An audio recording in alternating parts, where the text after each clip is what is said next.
Hello friends, आप सबका स्वागत है आपके अपने यूट्यूब चैनल फार्मा एमसीक्यू में। तो आज की इस वीडियो में देखिए हमने जो है फार्माकोलॉजी जो है इसका रैपिड फार्माकोलॉजी का रैपिड रिवीजन स्टार्ट किया है। तो इसके रैपिड रिवीजन में हम क्या कर रहे हैं, जो इम्पोर्टेंट टॉपिक्स होते हैं उनको हम क्या करेंगे, एमसीक्यू के थ्रू डिस्कस करेंगे, रैपिड रिवीजन करेंगे इनका, ठीक है, एमसीक्यू के थ्रू। इससे हमारे एमसीक्यूज भी कवर हो जाएंगे, साथ साथ में हमारा शॉर्ट वे में एक तरीके से एग्जाम पॉइंट ऑफ व्यू से हमारा रिवाइज हो जाएगा सिलेबस। तो मैंने इसका एक टॉपिक डिस्कस कर लिया डायूरेटिक्स का। तो आपको वो वीडियो अच्छा भी लगा था, आपके बहुत अच्छे अच्छे कमेंट्स आए थे, ठीक है। तो इसीलिए हमारा डायूरेटिक्स हो गया। अगर आप लोगों ने डायूरेटिक्स को नहीं देखा है तो मैं आपको आई बटन में लिंक दे रही हूँ वीडियो का, जल्दी से वो वीडियो जरूर देखिए क्योंकि बहुत ज़्यादा इंपॉर्टेंट वीडियो है, बहुत अच्छे से मैंने उसमें एक्सप्लेनेशन करी हुई है। आज की वीडियो है, इसमें हम करेंगे एंटी ट्यूबरकुलर ड्रग्स, ठीक है। एंटी टीबी ड्रग्स जो है ट्यूबरकुलोसिस के ट्रीटमेंट में जो ड्रग्स देते हैं, तो एंटी ट्यूबरकुलर ड्रग्स जो है इसके एमसीक्यूज डिस्कस करेंगे हम, और एमसीक्यूज जो है हम डिटेल एक्सप्लेनेशन के साथ करेंगे, जिससे हमारा पूरा का पूरा जो टॉपिक है ये रिवाइज हो जाएगा, ठीक है। शॉर्ट वे में रिवीजन करना है हमें एग्जाम पॉइंट ऑफ व्यू से, ठीक है। तो आपके ये जो एमसीक्यूज है सभी फार्मा एग्जाम्स के लिए इंपॉर्टेंट है। आपका फार्मा का कोई भी एग्जाम है, जीपैट, नाइपर, ड्रग इंस्पेक्टर या स्टेट फार्मासिस्ट एग्जाम है, किसी भी स्टेट का फार्मासिस्ट का एग्जाम है, महाराष्ट्र का है या फिर आपके जो सीआरपीएफ के हैं, आईआईटी रुड़की का, डीयू का, तो ये जो एमसीक्यूज हैं आपके सभी फार्मा एग्जाम्स के लिए इंपॉर्टेंट है। तो अगर आप किसी भी फार्मा एग्जाम्स की प्रिपरेशंस कर रहे हैं, चैनल पे नए हैं, आपने चैनल सब्सक्राइब नहीं किया है तो प्लीज़ चैनल को सब्सक्राइब कीजिएगा, वीडियो को लाइक करना, शेयर करना, कमेंट करना, बेल आइकन को प्रेस करना, ताकि जो आने वाले वीडियोस होते हैं उनके नोटिफिकेशंस आप लोगों को मिलते रहें। देखिए वीडियो को आप लाइक शेयर किया कीजिए। देखिए आप जब वीडियो को लाइक करते हैं तभी हमें पता लगता है कि हमारा कंटेंट कैसा है। जितने अगर लाइक करेंगे तभी मतलब आपको वीडियो अच्छी लगेगी, मतलब हमें पता लगता है कि हाँ भाई कंटेंट जो है आप लोगों को पसंद आ रहा है, फिर उस टाइप से ही हमारा भी मतलब मेहनत करने का मन होता है, ठीक है। तो लाइक शेयर सब्सक्राइब तो ये आप कर दे कीजिए, ओके। देखिए तो हम अपना स्टार्ट करते हैं। क्वेश्चन देखिए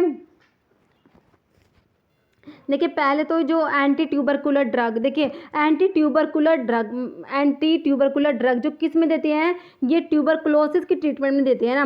तो ट्यूबरकुलोसिस होता क्या है, ट्यूबरकुलोसिस जो है एक रेस्पिरेटरी डिजीज़ में आता है। जब आप जो रेस्पिरेटरी डिजीज़ पढ़ते हैं, आपका हेल्थ एजुकेशन कम्युनिटी फार्मेसी में एक टॉपिक आता है ना, कम्युनिकेबल डिजीज़, उसमें आपका एक आता है रेस्पिरेटरी डिजीज़ का नाम आता है ना। तो रेस्पिरेटरी डिजीज़ में आप पढ़ते हैं इन्फ्लुएंजा है, डिप्थीरिया है, वूपिंग कफ, ये सब आती है, तो उसमें एक ट्यूबरकुलोसिस भी आता है। तो ये क्या होता है, एक तरीके का रेस्पिरेटरी डिजीज होती है ट्यूबरकुलोसिस, ठीक है, जो ड्रॉपलेट इन्फेक्शन से स्प्रेड होता है, ओके। तो इसमें हम पढ़ेंगे कि इसमें कौन कौन सी ड्रग्स देते हैं। देखिए थोड़ा सा आपको पता होना चाहिए, जो ट्यूबरकुलोसिस है इसका पॉजिटिव ऑर्गेनिज्म कौन सा होता है, माइकोबैक्टीरियम ट्यूबरकुलोसिस होता है, जो क्या होता है एसिड एंड अल्कोहल फास्ट होता है। तो इसके लिए जो जील नेल्सन स्टेनिंग यूज़ करते हैं, ये भी थोड़ा सा आपको देख लेना क्योंकि इस टाइप के क्वेश्चन भी आते हैं, ठीक है। जील नेल्सन स्टेनिंग होती है किसके लिए, माइकोबैक्टीरियम ट्यूबरकुलोसिस के लिए, ओके। तो ये हमारा हो गया ट्यूबरकुलोसिस के बारे में, थोड़ा सा मैंने आपको बता दिया, ठीक है। और ये जो माइकोबैक्टीरियम ट्यूबरकुलोसिस जो होता है ये क्या होता है, एरोबिक बैक्टीरिया होता है, ठीक है। एरोबिक और बैसिलाई होता है, मतलब बैसिलाई मतलब रोड शेप जो होते हैं ना उनको अपन बैसिलाई बोलते हैं। तो एरोबिक बैसिलाई होता है, एरोबिक बैसिलस बैक्टीरिया होता है ये। और ये जो कहाँ पे मेनली अफेक्ट करता है, जो हायर ऑक्सीजन वाले एरिया होते हैं ना वहाँ पे, जैसे लंग्स हैं तो मेनली ना ये इसकी जो ये वहाँ पे जाके एक्ट करता है, तो मेनली लंग्स पे ये एक्ट करता है माइकोबैक्टीरियम ट्यूबरकुलोसिस। और इसकी डायग्नोसिस के लिए आपको टेस्ट तो पता ही है, मांटोक्स टेस्ट होता है ट्यूबरकुलोसिस के लिए, आप पढ़ते हैं ना, ट्यूबरकुलिन टेस्ट होता है, ओके। अभी हम देखते हैं इसमें, देखिए एक आप इसका क्लासिफिकेशन और देख लीजिए। देखिए यहाँ पर हम क्या करेंगे, साथ साथ में मैं आपको क्लासिफिकेशन रिवाइज करा दूँगी, जिससे क्या होगा आपका क्लासिफिकेशन बहुत ही अच्छे से मतलब प्रिपेयर हो जाएगा। क्लासिफिकेशन का मैंने एक वीडियो अपलोड किया हुआ है, अगर आप लोगों ने नहीं देखा तो वो वीडियो ज़रूर देखना, ओके। देखिए अभी इसमें ट्यूबरकुलोसिस में एक तो आती है आपकी फर्स्ट लाइन ड्रग्स आती है, ठीक है। फर्स्ट लाइन ड्रग्स तो आपको याद होंगी, बहुत सारी ट्रिक्स बनाई हुई है नाम से, RIPES या फिर ठीक है, आप जैसे भी आपने याद करी हुई है, ठीक है। तो इसमें आती है रिफाम्पिसिन आती है 8 से, फिर आइसोनियाजिड आती है, पायराजीनामाइड आती है, इथेम्ब्यूटोल आता है, स्ट्रिप्टोमाइसिन आता है। ये सब हमारी first line anti tubercular drug है। देखिए हमारा फर्स्ट क्वेश्चन भी यही है, first line anti tubercular drug is. Simple, बिल्कुल सिंपल क्वेश्चन है। First line anti tubercular drug कौन सी है? ऑप्शन देखिए, रिफाम्पिसिन, आइसोनियाजिड, इथेम्ब्यूटोल या ऑल। तो सारी की सारी ही first line anti tubercular drug दी हुई है, तो आपने ऑप्शन डी कर देना, ऑल। ठीक है, तो सिंपल इस टाइप के क्वेश्चन आते हैं एग्जाम में। ये जो क्वेश्चंस हैं प्रीवियस ईयर में आए हुए ही क्वेश्चंस हैं। ओके, तो जो ट्यूबरकुलोज एंटी टीबी ड्रग से जितने भी क्वेश्चन थे डिफरेंट डिफरेंट एग्जाम्स में आए हुए थे, सारे के सारे मैंने यहाँ पे इंक्लूड कर लिए हैं। Okay, first line anti tubercular drug देख लिया आपने, आपको याद हो गई होंगी। अभी आप देखिए सेकंड लाइन जो ड्रग्स होती है उनमें कौन कौन सी ड्रग आती है। एक तो थायासिटाजोन आता है, PAS, para amino salicylic acid. ठीक है, पैरा अमीनो मतलब पैरा पोजीशन पे अमीनो ग्रुप प्रेजेंट है, और ये सैलिसिलिक एसिड है। देखिए नाम से ही अगर आप चाहें तो इसका स्ट्रक्चर भी ड्रॉ कर सकते हैं। पैरा पोजीशन पे अमीनो ग्रुप लगा दीजिए और सैलिसिलिक एसिड का स्ट्रक्चर ड्रॉ कर दीजिए, है ना। तो पैरा अमीनो सैलिसिलिक एसिड है। इथियोनामाइड होता है, देखिए एक इथेम्ब्यूटोल है, एक इथियोनामाइड है।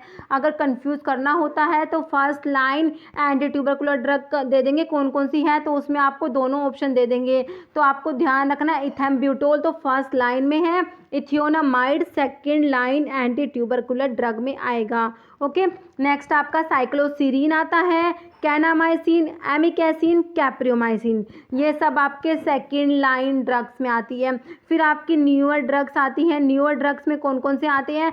सिप्रोफ्लोक्सासिन आता है, ओफ्लोक्सासिन, क्लैरिथ्रोमाइसिन, एजिथ्रोमाइसिन या रिफाब्यूटिन एंड रिफाब्यूटिन। ठीक है, तो ये सब जो आपकी क्या है, न्यूअर ड्रग्स है। तो ये आपका हो गया क्लासिफिकेशन, बिल्कुल सिंपल सा है, कोई भी कॉम्प्लेक्स क्लासिफिकेशन नहीं है इसका। ट्यूबरकुलोसिस की ड्रग का बिल्कुल सिंपल सा है। देखिए फर्स्ट लाइन जो ड्रग्स होती है, एक सेकंड लाइन ड्रग्स होती है। तो फर्स्ट लाइन ड्रग्स जो होती है ना, इनकी क्या होती है, हाई एंटी ट्यूबरकुलर एफिकेसी होती है। ठीक है, हाई एंटी ट्यूबरकुलर एफिकेसी होती है और लो टॉक्सिसिटी होती है। ठीक है, जो फर्स्ट लाइन ड्रग्स होती है इनकी एंटी ट्यूबरकुलर एफिकेसी ज़्यादा होती है, टॉक्सिसिटी कम होती है। और जो सेकंड लाइन ड्रग्स जो होती है ना, सेकंड लाइन ड्रग्स जो होती है ना, इनकी या तो एंटी ट्यूबरकुलर एफिकेसी लो होगी, ठीक है, या तो एफिकेसी लो होगी या फिर टॉक्सिसिटी जो है वो हाई होगी, या फिर दोनों ही बातें हो सकती है। ठीक है, तो ये है second line anti tubercular drug के बारे में। इसीलिए जो होता है मेनली जो होता है first line anti tubercular drug जो होती है ना, वही यूज़ करते हैं मेनली। तो लेकिन जब भी क्या होता है, जो क्योंकि इन ड्रग का रेजिस्टेंस बहुत ज़्यादा होता है, जब रेजिस्टेंस डेवलप हो जाता है, ठीक है, पेशेंट जो है फर्स्ट लाइन ड्रग को रिस्पॉन्ड ही नहीं कर रहा, तब जाके सेकंड लाइन ड्रग देनी होती है। ठीक है, अदरवाइज फर्स्ट लाइन ड्रग्स जो होती है ना, वही देते हैं इसमें, और वो भी क्या कॉम्बिनेशन में देते हैं इसमें। ठीक है, ताकि रेजिस्टेंस ना हो। ओके, ये सारे के सारे अभी आगे ना क्वेश्चंस में सारी बातें क्लियर हो जाएंगी। तो हमारा यहाँ तक हमने देख लिया, क्लासिफिकेशन हमारा हो गया। अभी सेकंड क्वेश्चन देखिए, सेकंड क्वेश्चन क्या है। सेकंड क्वेश्चन में क्या दिया हुआ आपने, आपको रिफाम्पिसिन एक्ट बाय इनहिबिटिंग। तो रिफाम्पिसिन जो है किसको इनहिबिट करके एक्ट करेगा। अभी इस क्वेश्चन से क्या होगा, मैं आपके सारे ड्रग के मैकेनिज्म क्लियर कर दूंगी। इसमें ना सभी ड्रग के मैकेनिज्म डाले हुए हैं। देखिए ऑप्शन 1 में दिया हुआ अरेबिनोगैलेक्टन की सिंथेसिस को इनहिबिट कर रहा है। कौन सा ड्रग है जो अरेबिनोगैलेक्टन की सिंथेसिस को इनहिबिट करता है? दैट इज इथेम्ब्यूटोल, जो आपने फर्स्ट लाइन ट्यूबरकुलर ड्रग में देखा, इथेम्ब्यूटोल। तो इथेम्ब्यूटोल का मैकेनिज्म क्या होता है? इथेम्ब्यूटोल जो होता है ये क्या करता है, ये अरेबिनोगैलेक्टन की सिंथेसिस को इनहिबिट करता है। जो एंजाइम होता है अरेबिनोसाइल ट्रांसफरेज, उसको इनहिबिट करेगा, जिससे क्या होता है, अरेबिनोगैलेक्टन जो है इसकी सिंथेसिस नहीं होती। और अरेबिनोगैलेक्टन जो होता है ये इसेंशियल कॉम्पोनेंट होता है मैकोबैक्टीरिया की सेल वॉल के अंदर। ठीक है, तो अरेबिनोसाइल ट्रांसफरेज एंजाइम जो होता है उसको ये इनहिबिट कर देगा इथेम्ब्यूटोल। तो इथेम्ब्यूटोल का मैकेनिज्म मेरे हिसाब से आपको क्लियर हो गया। ठीक है, तो ये अरेबिनोगैलेक्टन की सिंथेसिस को इनहिबिट करेगा, और ये अरेबिनोगैलेक्टन जो होता है माइकोबैक्टीरिया की सेल वॉल में एक इम्पोर्टेंट कॉन्स्टिट्यूएंट होता है। ओके, अब नेक्स्ट ऑप्शन में देखो माइकोलिक एसिड सिंथेसिस। तो माइकोलिक एसिड जो है इसकी सिंथेसिस को कौन इनहिबिट करता है? ये होती है अपनी आइसोनियाजिड। आइसोनियाजिड जो है first line anti tubercular drug में आता है आइसोनियाजिड। तो आइसोनियाजिड क्या करता है, जो माइकोलिक एसिड होता है उसके सिंथेसिस को इनहिबिट करेगा। माइकोलिक एसिड जो होता है ये इसेंशियल कंपोनेंट होता है माइकोबैक्टीरिया की सेल वॉल के अंदर। तो ये माइकोलिक एसिड की सिंथेसिस को इनहिबिट कर देगा आइसोनियाजिड। ओके, नेक्स्ट ऑप्शन में दिया है डीएनए डिपेंडेंट आरएनए पॉलीमरेज। तो डीएनए डिपेंडेंट आरएनए पॉलीमरेज को इनिबिट करता है कौन सी ड्रग इनिबिट करेगी? रिफाम्पिसिन, जो आपके ऑप्शन में दिया हुआ है, जो आपके क्वेश्चन में आपसे पूछा हुआ है। तो ऑप्शन सी हमारा इस क्वेश्चन का आंसर हो जाएगा। Okay, DNA dependent RNA polymerase को इनिबिट करती है रिफाम्पिसिन। ओके, रिफाम्पिसिन आपका आंसर हो जाएगा। और डी एलेनिन अपटेक, तो डी एलेनिन जो है इसके अपटेक को इनिबिट करती है कौन सी ड्रग करेगी? ये होती है साइक्लोसिरीन। साइक्लोसिरीन जो मैंने आपको second line anti tubercular drug में बताया साइक्लोसिरीन, ठीक है। तो साइक्लोसिरीन क्या करती है? सेल वॉल की सिंथेसिस को इनिबिट करती है। ये क्या करती है? डी एलेनिन के अपटेक को इनिबिट करेगी। ओके, तो इससे क्या होती है? सेल वॉल की सिंथेसिस नहीं होगी। तो ऑप्शन डी में आपका ये हो जाएगा, साइक्लोसिरीन का मैकेनिज्म है। तो इससे आपके 4 ड्रग के मैकेनिज्म क्लियर हो गए हैं ना। नेक्स्ट देखिए क्वेश्चन है, तो इसका आपका ऑप्शन सी राइट हो गया, DNA dependent RNA polymerase. Next है आइसोनियाजिड को INH भी लिखती है, ठीक है। आइसोनिकोटिनिक एसिड हाइड्राजाइड, ठीक है, ऐसे भी लिखते हैं INH। तो isoniazid is used in the treatment of, तो किसकी ट्रीटमेंट में आइसोनियाजिड यूज़ करते हैं, ये इसमें ये पूछा हुआ है, ठीक है। तो आइसोनियाजिड जो है आपको सिंपल क्वेश्चन है, ट्यूबरक्लोसिस, लेप्रोसिस, अमीबियासिस या कैंसर, तो बिल्कुल सिंपल है। तो इसमें तो ट्यूबरक्लोसिस ऑप्शन ए हो जाएगा। देखिए इस टाइप के क्वेश्चन भी आ जाते हैं, बिल्कुल सिंपल क्वेश्चन भी आते हैं एग्जाम में। नेक्स्ट साइक्लोसिरीन इज एनालॉग ऑफ, तो अभी मैंने आपको साइक्लोसिरीन के बारे में बताया था, second line anti tubercular drug में आती है, डी एलेनिन के अपटेक को इनिबिट करती है, सेल वॉल की सिंथेसिस को इनिबिट करती है साइक्लोसिरीन। तो साइक्लोसिरीन इज एनालॉग, किसका एनालॉग होता है? तो ये डी एलेनिन का एनालॉग होता है। ऑप्शन ए राइट हो जाएगा, साइक्लोसिरीन जो है क्या है? डी एलेनिन एनालॉग होता है। ओके, नेक्स्ट देखिए क्वेश्चन है why multi drug treatment given in TB. देखिए ट्यूबरकुलोसिस के लिए जो ड्रग देते हैं तो मल्टी ड्रग को ना एक एक यूज़ नहीं करते, अकेला यूज़ नहीं करते, इनको कॉम्बिनेशन में यूज़ करते हैं। तो आपसे यही पूछ रहे हैं कि मल्टी ड्रग ट्रीटमेंट ट्यूबरकुलोसिस में क्यों देते हैं भाई, ये पूछा है इसमें। ऑप्शन देखिए टू अवॉइड रेजिस्टेंस, बिल्कुल सही बात है, तो ऑप्शन ए ही आपका राइट हो गया वैसे तो। और ऑप्शंस भी देख लीजिए, to minimise side effect, to reduce the duration of therapy या to reduce cost of therapy. तो ऑप्शन ए ही बिल्कुल सही हो जाएगा। रेजिस्टेंस जो होता है ना उसको अवॉइड करने के लिए, इसीलिए रेजिस्टेंस को अवॉइड करने के लिए मल्टी ड्रग ट्रीटमेंट देती हैं ट्यूबरकुलोसिस के लिए। ओके, क्वेश्चन देखिए नेक्स्ट है isoniazid is a primary anti tubercular agent that, ठीक है। तो आइसोनियाजिड के बारे में क्वेश्चन है, देखिए ऑप्शन देखिए रिक्वायर नाइसिन सप्लीमेंटेशन, तो niacin supplementation isoniazid is a primary anti tubercular drug that, तो नाइसिन तो सप्लीमेंटेशन नहीं चाहिए इसको, तो साथ में नाइसिन तो विटामिन B3 होता है ना, इसके साथ ध्यान रखना आइसोनियाजिड जो है पेरिफेरल न्यूरोपैथी कोज कराती है, तो इसलिए इसके साथ में विटामिन B6 देते हैं जिसको पायरिडोक्सिन बोलते हैं। ओके, तो ऑप्शन ए आपका नहीं होगा। नेक्स्ट है cause ocular complication that are reversible if the drug is discontinued, तो ये ओक्यूलर कॉम्प्लिकेशंस भी नहीं होगा। इस ऑटोटॉक्सिक एंड नेफ्रोटॉक्सिक ये भी नहीं होती क्योंकि ये अमीनोग्लाइकोसाइड एंटीबायोटिक होती है ना, वो होती है। तो अमीनोग्लाइकोसाइड जो जैसे आपकी स्ट्रिप्टोमाइसिन हो जाएगी वो कराएगी, वो होएगी ऑटोटॉक्सिक और नेफ्रोटॉक्सिक। तो आइसोनियाजिड का ऑप्शन डी हो जाएगा, should never be use to hepatotoxic potential, तो हिपैटोटॉक्सिटी कोज करती है आइसोनियाजिड। ओके, ऑप्शन डी हो जाएगा इसमें से। क्वेश्चन देखिए नेक्स्ट है which vitamin is most likely to be deficient in a patient on treatment with isoniazid. तो पेशेंट्स को जब आइसोनियाजिड से ट्रीट करते हैं तो कौन से विटामिन की डेफिशिएंसी हो जाती है, बिल्कुल सिंपल क्वेश्चन है। तो ये हो जाएगा, देखिए ऑप्शन देखिए विटामिन B1 जिसको थायमिन बोलते हैं, B2 जिसको राइबोफ्लेविन बोलते हैं, B12 जो साइनोकोबालामीन होता है, या B6 जो पायरिडोक्सिन होता है। तो आंसर क्या करेंगे आप इसका? आंसर करेंगे ऑप्शन डी कर देंगे। तो क्या होता है? पायरिडोक्सिन जो होता है उसकी डेफिशिएंसी हो जाती है ना, तो ऑप्शन डी राइट हो जाएगा। क्वेश्चन है साइक्लोसिरीन इज एन इनिबिटर ऑफ, तो साइक्लोसिरीन का हमने देखा second line anti tubercular drug में आता है, डी एलेनिन के अपटेक को इनिबिट करता है ना, डी एलेनिन का एनालॉग होता है साइक्लोसिरीन, ठीक है। तो ये किसको इनिबिट करता है? ये एक एंजाइम है एलेनिन रेसिमेज, तो ये ध्यान रखना है, ठीक है। एलेनिन रेसिमेज एंजाइम को इनिबिट करता है, ये अभी एक एग्जाम में आया था, तब मैंने वहाँ शायद ये UPRVNL का फार्मासिस्ट का एग्जाम था, उसमें आया था क्वेश्चन आई थिंक मेरे हिसाब से। ठीक है, तो ये क्या करती है, साइक्लोसीरिन एंड एलेनिन रेसिमेज जो एंजाइम है ना उसको इनिबिट करती है। ठीक है, ऑप्शन ए आपका राइट हो जाएगा।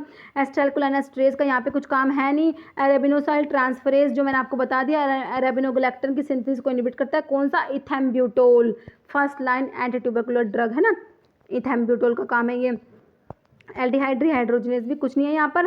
ठीक है, तो आपका ऑप्शन 1 यहाँ पर राइट हो गया। नेक्स्ट है, which of the following statement is incorrect. कौन सा स्टेटमेंट है जो गलत दिया हुआ है, आपने ये फाइंड आउट करना है। ऑप्शंस देखिए, Mantoux is used in the diagnosis of tuberculosis, तो ट्यूबरक्लोसिस के डायग्नोसिस का टेस्ट बिल्कुल सही दिया हुआ है, मांटोक्स टेस्ट। नेक्स्ट देखिए, corticosteroids are contraindicated in intestinal tuberculosis, बिल्कुल सही बात है।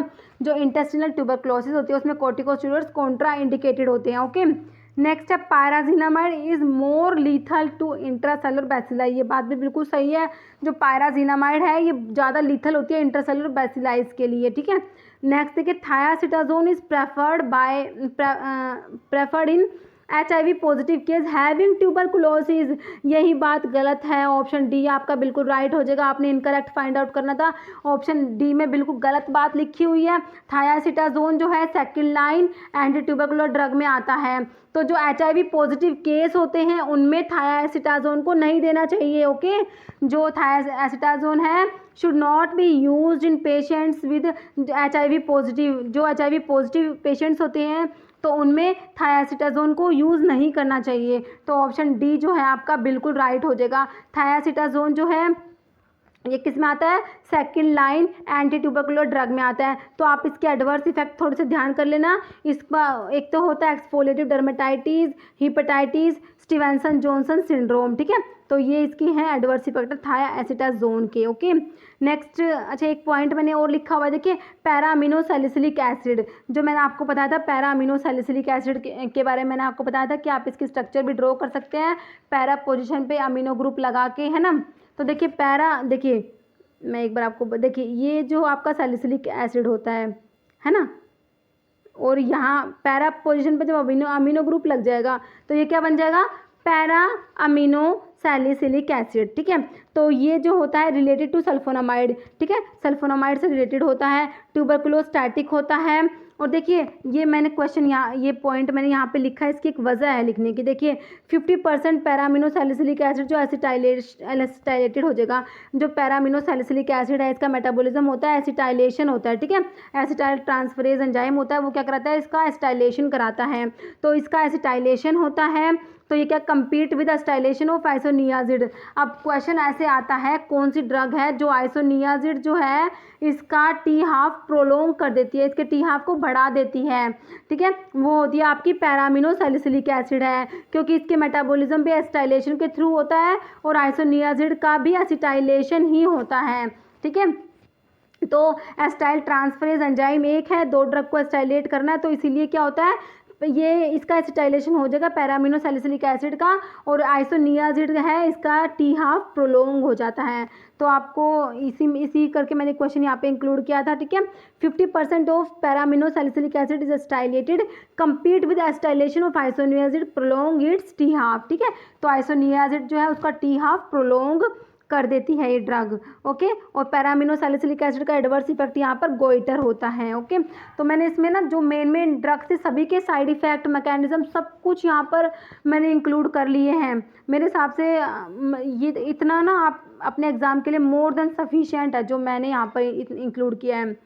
ठीक है, अब नेक्स्ट क्वेश्चन देखिए, dots therapy was launched in India in. ठीक है, देखिए डोट्स थेरेपी होती है direct observe treatment short course. ठीक है, डोट्स का मतलब क्या होता है, direct observe treatment short course. तो ये थेरेपी जो इंडिया में लॉन्च हुई थी 1997 में हुई थी। ऑप्शन बी आपका, ऑप्शन 2 जो आपका राइट हो जाएगा 1997 राइट हो जाएगा। ठीक है, ये हो जाएगा 1997। अभी देखिए एक पॉइंट में और क्या लिखा है, मल्टी ड्रग रेजिस्टेंस, जो MDR-TB होती है, क्या बोलते हैं, मल्टी ड्रग रेजिस्टेंस टीबी। तो मल्टी ड्रग रेजिस्टेंस का मतलब होता है is defined as resistance to both isoniazid and rifampicin.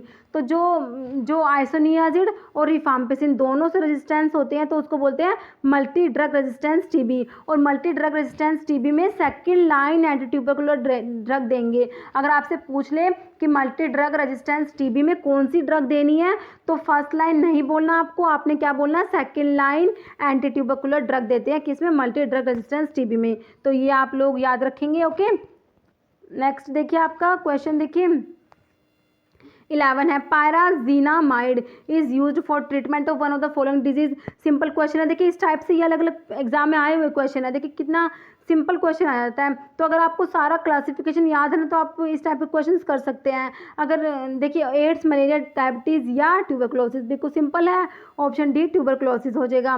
Next देखिए failure of oral contraceptive is seen with, देखिए जो ओरल कंट्रासेप्टिव का फेलियर करा देते हैं कौन सी ड्रग, वो होती है रिफाम्पिसिन। रिफाम्पिसिन जो होती है ये क्या होती है, एंजाइम इंड्यूसर होती है, ये क्या करेगी, एंजाइम्स को इंड्यूस करती है। तो इसकी वजह से क्या होता है, ओरल कंट्रासेप्टिव्स का फेलियर हो जाता है। अगर किसी पेशेंट्स को ओरल कंट्रासेप्टिव पे है कोई पेशेंट्स, उसको रिफाम्पिसिन दे दिया तो ओरल कंट्रासेप्टिव फेलियर हो जाता है। ओके, तो आपका ऑप्शन सी हो जाएगा, रिफाम्पिसिन करा देगी ओरल कंट्रासेप्टिव का फेलियर। ओके, तो ऑप्शन सी राइट हो जाएगा। नेक्स्ट देखिए क्वेश्चन है साइड इफेक्ट ऑफ पायराजीनामाइड। अभी इस क्वेश्चन से हम क्या करेंगे, सारे के सारे जो हमारे ड्रग्स हैं उनके साइड इफेक्ट को मोस्टली कवर कर लेंगे, मोस्टली ड्रग्स के हो जाएंगे साइड इफेक्ट कवर। देखिए पेरिफेरल न्यूराइटिस एंड हिपैटोटॉक्सिटी, ये किसका साइड इफेक्ट है, ये है आइसोनियाजिड का। ठीक है, आइसोनियाजिड के साइड इफेक्ट में क्या आता है, ये पेरिफेरल न्यूराइटिस कोज कराती है और हिपैटोटॉक्सिक होती है ना। तो ये आपका हो गया आइसोनियाजिड का साइड इफेक्ट। नेक्स्ट देखिए hepatotoxicity and orange discolouration of body fluid, तो ये होती है आपकी रिफाम्पिसिन। तो रिफाम्पिसिन के साइड इफेक्ट जब आप देखते हैं तो रिफाम्पिसिन क्या कराती है, एक तो हिपैटोटॉक्सिटी कोज कराती है, एक क्या कराती है, ये जो हमारे बॉडी फ्लूइड्स होते हैं जैसे यूरिन, जिसको पेशेंट्स को रिफाम्पिसिन देते हैं तो यूरिन का कलर जो है वो ऑरेंज कलर का हो जाएगा। ठीक है, ऑरेंज डिस्कलरेशन हो जाता है, किसका, यूरिन है, स्वेट्स हैं, बॉडी फ्लूइड्स हैं, इन सब का जो कलर है वो ऑरेंज कलर का हो जाता है। तो ये रिफाम्पिसिन के साइड इफेक्ट में आता है और इसमें ना एक फ्लू सिम्टम्स भी आते हैं रिफाम्पिसिन के साइड इफेक्ट में। ओके, अभी नेक्स्ट ऑप्शन में दिया हुआ आपका liver dysfunction and hyperuricaemia, ये अपना जो क्वेश्चन में दिया हुआ ना पायराजीनामाइड, इसका साइड इफेक्ट में आता है, आपका ऑप्शन सी राइट हो जाएगा। तो पायराजीनामाइड के साइड इफेक्ट में क्या क्या आता है, लीवर डिसफंक्शन कोज कराती है, वही हेपेटाइटिस हो गया, और हाइपर यूरिसीमिया, यूरिक एसिड का लेवल बढ़ जाता है, प्रेसिपिटेट करा देगी गाउट को। ठीक है, यूरिक एसिड का लेवल बढ़ जाएगा, हाइपर यूरिसीमिया हो जाएगा, किसे, पायराजीनामाइड से। तो पायराजीनामाइड के साइड इफेक्ट आपको क्लियर हो गए होंगे।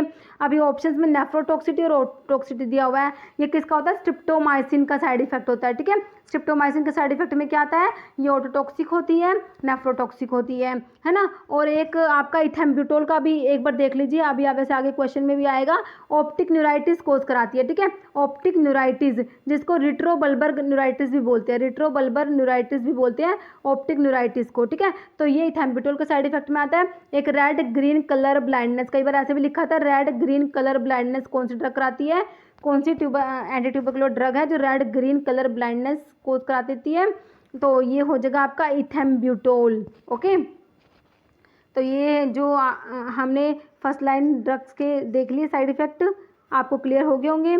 नेक्स्ट देखिए क्वेश्चन है which of the following statement is not true for isoniazid, तो कौन सा स्टेटमेंट है जो आइसोनियाजिड के लिए सही नहीं है। देखिए it inhibit synthesis of mycolic acid, बिल्कुल सही बात है, माइकोलिक एसिड की सिंथेसिस को इनिबिट करती है आइसोनियाजिड, है ना, बिल्कुल सही है। नेक्स्ट है मेटाबॉलिज्म इन्वॉल्व एस्टाइलेशन, ये बात भी बिल्कुल सही है, इसके मेटाबॉलिज्म जो होता है एस्टाइलेशन के थ्रू होता है। नेक्स्ट है यूज टू प्रिवेंट ब्रोंकोस्पाज्म, तो ब्रोंकोस्पाज्म वगैरह ऐसा कुछ नहीं होता, तो ऑप्शन सी हो जाएगा। ठीक है, ये नोट ट्रू लिखा था ना, यूज टू प्रिवेंट ब्रोंकोस्पाज्म के प्रिवेंट करने के लिए इसको यूज़ नहीं करते, तो ऑप्शन सी राइट हो जाएगा।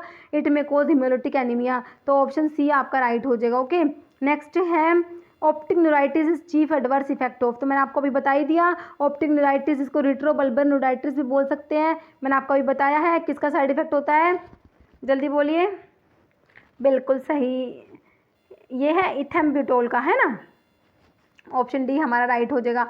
नेक्स्ट देखिए क्वेश्चन है which anti tubercular drug should be avoided during pregnancy.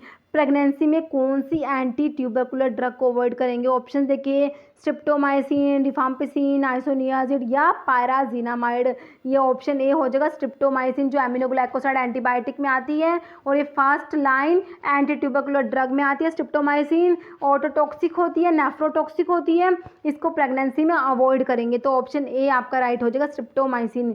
Next है, which of the following anti tubercular drug is inhibitor of DNA dependent RNA polymerase. मैंने अभी आपको बता दिया, डीएनए डिपेंडेंट आरएनए पॉलीमरेज को कौन सी ड्रग इनिबिट करती है? वो हमारी रिफाम्पिसिन होती है ना, जो क्या होती है, एंजाइम इंड्यूसर होती है। तो आपका रिफाम्पिसिन ऑप्शन सी में दिया हुआ है, बिल्कुल सही हो जाएगा रिफाम्पिसिन। नेक्स्ट है, orange discolouration of patient saliva sweat urine occur during therapy of.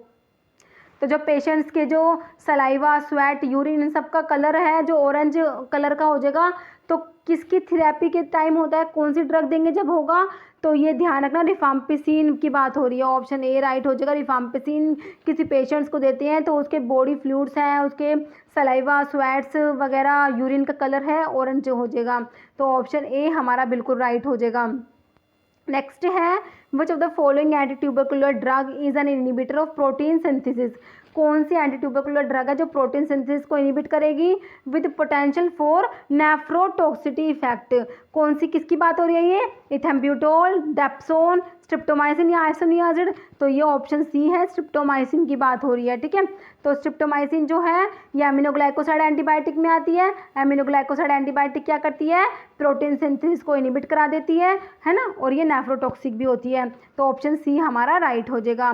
Next है, peripheral neuritis of isoniazid therapy in tuberculosis can be prevented by giving. तो क्वेश्चन में ये पूछ रहा है, जब आइसोनियाजिड पेशेंट्स को देते हैं तो पेरिफेरल न्यूरोपैथी कोज करा देता है ना, तो इसको प्रिवेंट करने के लिए, पेरिफेरल न्यूरोपैथी को प्रिवेंट करने के लिए आइसोनियाजिड के साथ पेशेंट्स को क्या देंगे? तो देते हैं, क्या देते हैं? विटामिन B6 देते हैं। मैंने आपको बता दिया था पायरिडोक्सिन। तो ये क्वेश्चन है ना, ऐसे अलग अलग तरीके से रिपीट होते रहते हैं, तो मैंने सारे ही तरीके से जितने भी क्वेश्चन थे ना सारे इसमें इंक्लूड किए हैं, इसलिए ये सेम सेम से आपको लग रहे होंगे। तो विटामिन B6 आपके सी ऑप्शन में दिया हुआ है, विटामिन B6 देंगे आइसोनियाजिड के साथ, जिसको क्या बोलते हैं? पायरिडोक्सिन। नेक्स्ट देखिए, which of the following statement is incorrect. कौन सा स्टेटमेंट है जो गलत दिया हुआ है वो आपको फाइंड आउट करना है। ऑप्शन देखिए, rifampicin is semi synthetic derivative of rifamycin B. बिल्कुल सही बात है, रिफाम्पिसिन जो है ये सेमी सिंथेटिक होती है। ठीक है, सेमी सिंथेटिक डेरिवेटिव है किसका? रिफामाइसिन बी का। Cycloserine is single amino acid containing antibiotic. अगर आपसे पूछे कौन सी एंटी ट्यूबरकुलर ड्रग है जिसमें सिंगल अमीनो एसिड प्रेजेंट है, तो single amino acid containing antibiotic में आपका साइक्लोसिरिन आ जाएगा। बाकी नेक्स्ट ऑप्शन देखिए, अभी आपको इनकरेक्ट बताना ना, दोनों तो करेक्ट है। Heterocyclic ring present in isoniazid is pyridine. तो इसमें बताया हुआ कि आइसोनियाजिड जो है इसके अंदर कौन सी हेट्रोसाइक्लिक रिंग प्रेजेंट है। ठीक है, तो इसके अंदर कौन सी रिंग प्रेजेंट होती है? आइसोनियाजिड के अंदर पायरिडीन रिंग प्रेजेंट होता है। ओके, आइसोनियाजिड जो है इसके अंदर पायरिडीन रिंग प्रेजेंट होता है।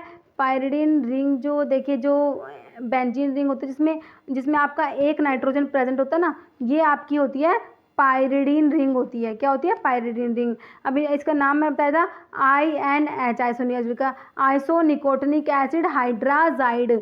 तो हाइड्राजाइड है ना, आइसोनिकोटिनिक एसिड हाइड्राजाइड। तो यहाँ पे होगा C डबल बॉन्ड OOC, फिर ये डबल बॉन्ड के साथ O लगाना है, यहाँ पर NH2।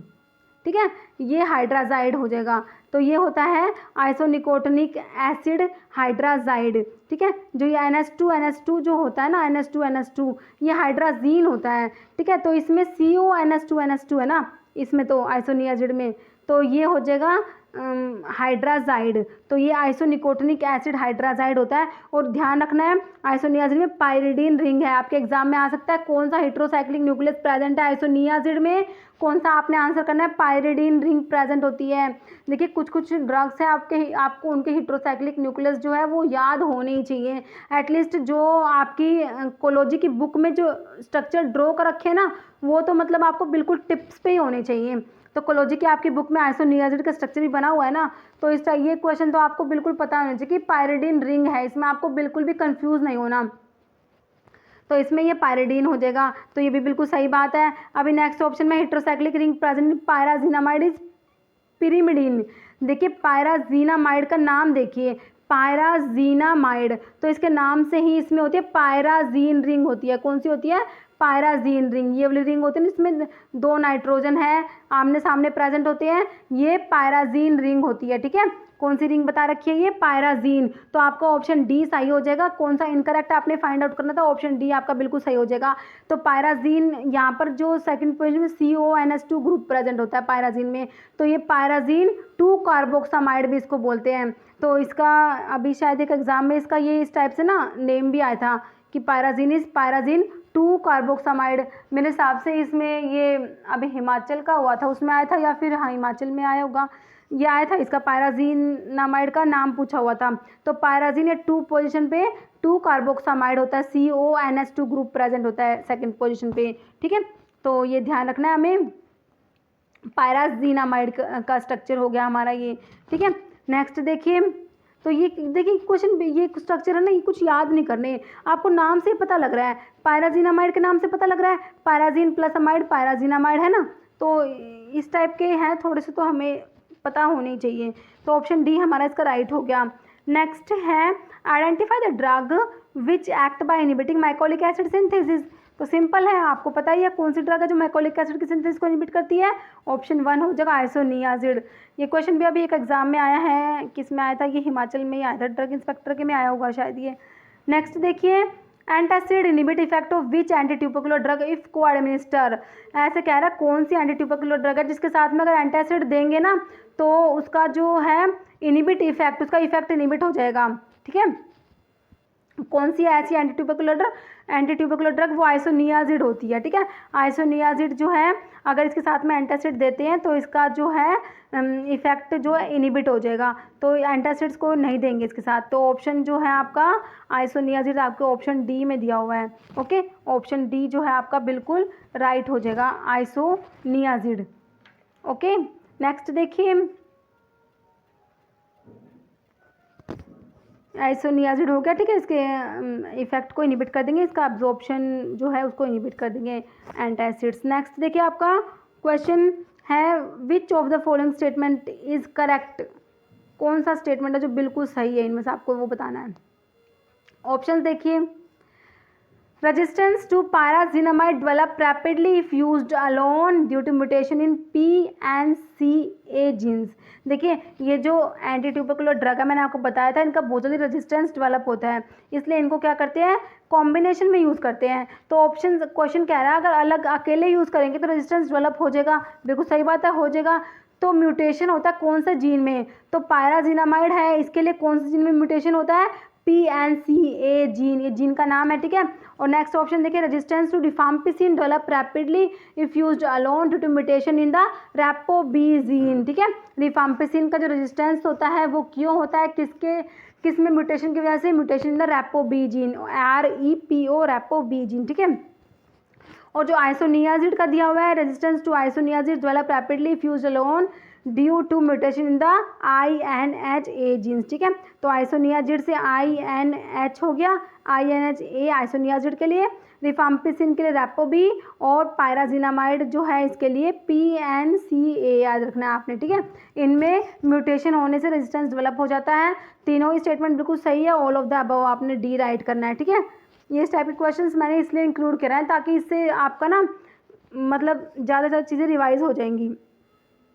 नेक्स्ट है anti tubercular drug which can cause ototoxicity. कौन से एंटी ट्यूबरकुलर ड्रग है जो ओटोटॉक्सिटी कोज करती है? तो आपको पता ही है, ये तो रिफाम्पिसिन, स्ट्रिप्टोमाइसिन, इथेम्पिटोल या पायराजीनामाइड। तो ऑप्शन बी हो जाएगा पायराजीनामाइड, स्ट्रिप्टोमाइसिन। ठीक है, कई बार ऐसा होता है ऑप्शन भी सही टिक कर देते हैं और बोल गलत देते हैं, थोड़ा सा ना थोड़ा देख लीजिए कि हैं, देख लेना। तो ऑप्शन बी जो है स्ट्रिप्टोमाइसिन आपका बिल्कुल सही हो जाएगा। स्ट्रिप्टोमाइसिन जो एमिनोग्लाइकोसाइड एंटीबायोटिक होती है, ये ओटोटॉक्सिक होती है, नेफ्रोटॉक्सिक होती है ना। तो कौन सी एंटी ट्यूबरकुलर ड्रग है जो ओटोटॉक्सिटी कोज करेगी? तो वो आपकी स्ट्रिप्टोमाइसिन हो जाएगी। ठीक है, नेक्स्ट ये 1-2 पॉइंट्स और मैंने लिखे हुए हैं। तो इथेम्ब्यूटोल जो है, इथेम्ब्यूटोल जो हमने देखा था first line anti tubercular drug में, तो इसमें 2 कायरल सेंटर्स प्रेजेंट होते हैं। ओके, और जो रिफाम्पिसिन जो होती है ये ऑब्टेन होती है स्ट्रिप्टोमाइसिस मेडिटेरिनी से, और जो रिफाम्पिसिन है ये एक एंसामाइसिन एंटीबायोटिक में आती है। ठीक है, ये भी आता है कई बार, ये एंसामाइसिन एंटीबायोटिक वाला क्वेश्चन तो काफ़ी बार जीपैट में भी कई बार रिपीट हुआ है। ठीक है, तो रिफाम्पिसिन होती है, ये एंसामाइसिन एंटीबायोटिक में आती है। अब एक क्वेश्चन है, इसका आंसर आप लोगों को कमेंट बॉक्स में देना है। मैंने आपको इतना पढ़ाया, अभी ये एक क्वेश्चन का आंसर तो आप कमेंट बॉक्स में दे ही सकते हैं। क्वेश्चन है रिफाम्पिसिन, आइसोनियाजिड, इथेम्ब्यूटोल या इथियोनामाइड। ठीक है, तो कौन सी है first line anti TB drug is all except. ठीक है, इसमें से सारी ही first line anti TB drug है, एक को छोड़ के उसका नाम आपको कमेंट बॉक्स में बताना है। ओके, तो ये है जिसका आंसर आप कमेंट बॉक्स में देंगे। तो इस वीडियो में इतना ही। अगर आपको वीडियो अच्छी लगी तो इसे लाइक करना, शेयर करना, चैनल पर नहीं है तो प्लीज़ चैनल को सब्सक्राइब करना। देखिए, अगर आपको वीडियो में कुछ भी कमी लगती है तो आप मुझे प्लीज़ बताना कमेंट करके कि मुझे और किस टाइप से आपके लिए लेके आना चाहिए, क्योंकि मैं जो है फार्माकोलॉजी की रिवीजन कराना चाहती हूँ, सारी फार्माकोलॉजी मेरे को रिवाइज करानी है। तो मुझे तो यही तरीका सही लग रहा है कि मैं एक एक टॉपिक को ले लूँ, उसके MCQs के साथ साथ उसकी थ्योरी भी डिस्कस करती रहूँ। लेकिन अगर आपको लगता है वीडियो में कुछ कमी है, मुझे और भी इम्प्रूव करना चाहिए, तो उसके लिए आप प्लीज़ मुझे कमेंट करके ज़रूर बताना। देखिए, आप लोगों के कमेंट्स होते हैं बहुत ज़्यादा यूज़फुल होते हैं, मैं सारे के सारे कमेंट्स पढ़ती हूँ, सभी का आंसर करने का कोशिश भी करती हूँ। तो मतलब आप लोग कमेंट किया कीजिए। Okay, thank you.